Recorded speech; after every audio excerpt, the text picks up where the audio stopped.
setiamu yang kurasakan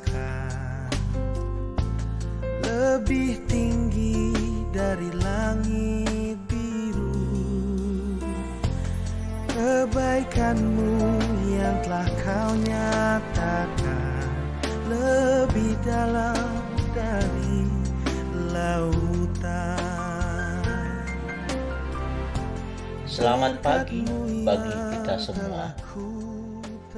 Kekasih Kristus, kita akan mendengarkan renungan di pagi hari ini untuk menguatkan dan meneguhkan kita. Namun, biarlah kiranya kita terlebih dahulu menyerahkan hidup kita dalam bimbingan dan tuntunan Roh Kudus di dalam mendengarkan firman-Nya. Kita berdoa. Terima kasih Tuhan untuk berkat yang indah di pagi hari ini. Sebelum kami memulai aktivitas kami, biarlah kiranya Tuhan memberkati kami dengan urapan-Mu, sehingga firman-Mu yang akan kami dengarkan menjadi kekuatan dan penolong, peneguh bagi kami. Dan biarlah kiranya Tuhan berikan hikmat kebijaksanaan bagi kami untuk mendengarkan firman-Mu di tengah kami akan melakukan aktivitas kami. Dalam Yesus Kristus kami berdoa. Amin. Firman Tuhan renungan pagi diambil dari Mazmur 107 ayat 31. Biarlah mereka bersyukur kepada Tuhan karena kasih setia-Nya, karena perbuatan-perbuatannya yang ajaib terhadap anak-anak manusia. Kekasih Kristus, jika kita melihat dari keseluruhan ayat dalam perikop ini dari 1 sampai ke 43, maka dalam perikop ini merupakan satu kesatuan, yaitu tentang nyanyian syukur orang-orang yang ditebus atas karya pembebasan yang Tuhan lakukan. Bagaimana tidak bersyukur?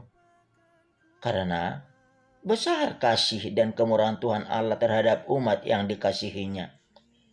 Hal itu dilakukannya dengan kehadiran dan campur tangan Tuhan terhadap umat melalui perbuatan-perbuatan ajaib yang dihadirkannya, baik dalam peristiwa dan waktu, di dalam kebersamaan dengan umat-Nya.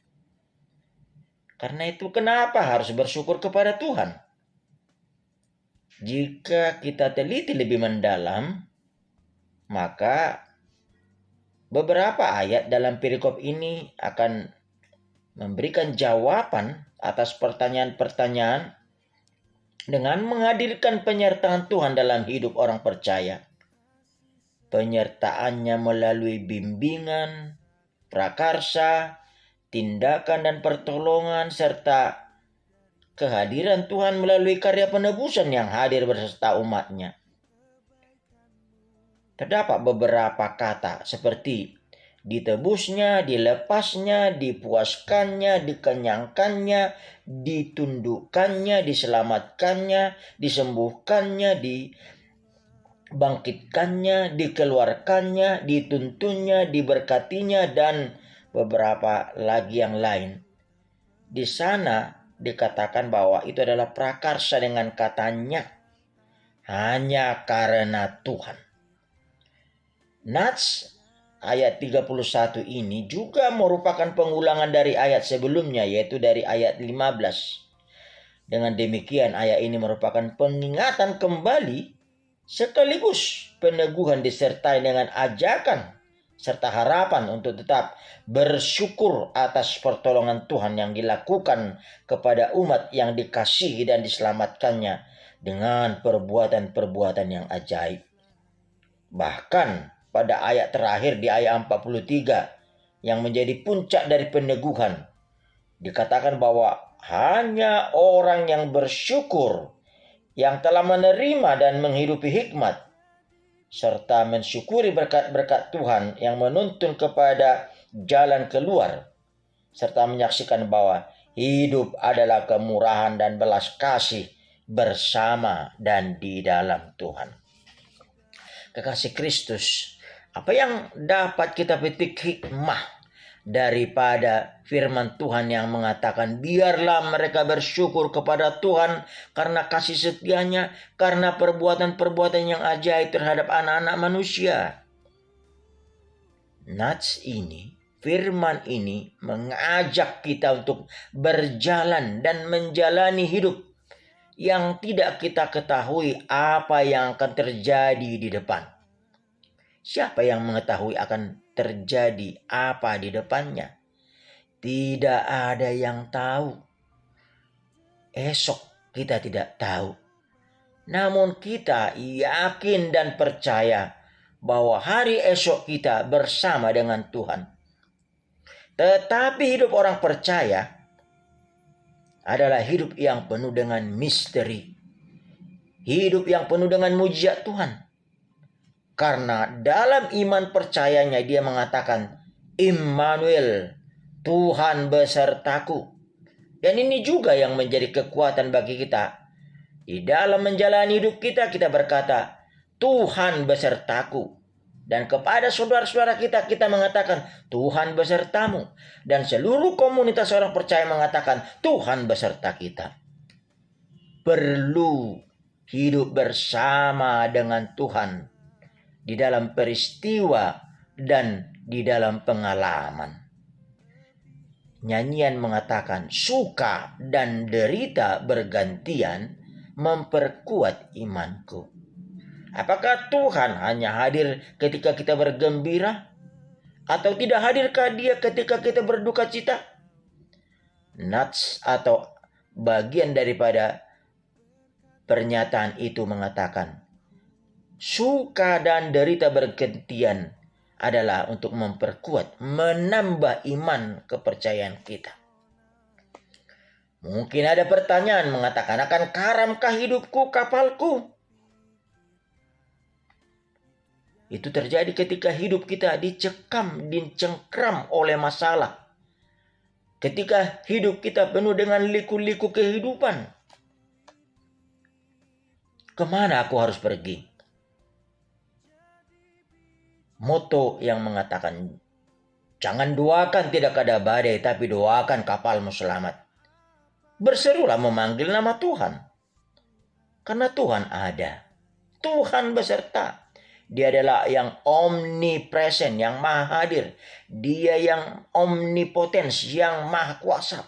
Dia adalah yang omniscience, yang maha tahu. Berserulah memanggil dan sebutlah namanya.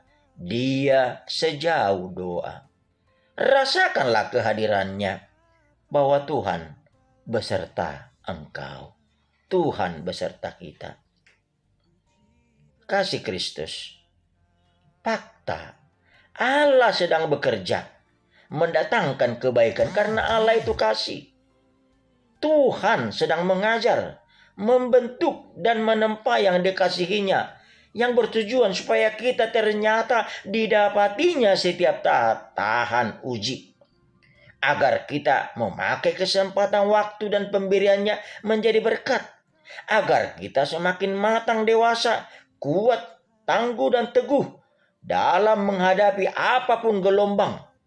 Agar kita berserah dan berharap dengan menghadirkan Tuhan menjadi jawaban dan sebagai jawaban di tengah kehidupan.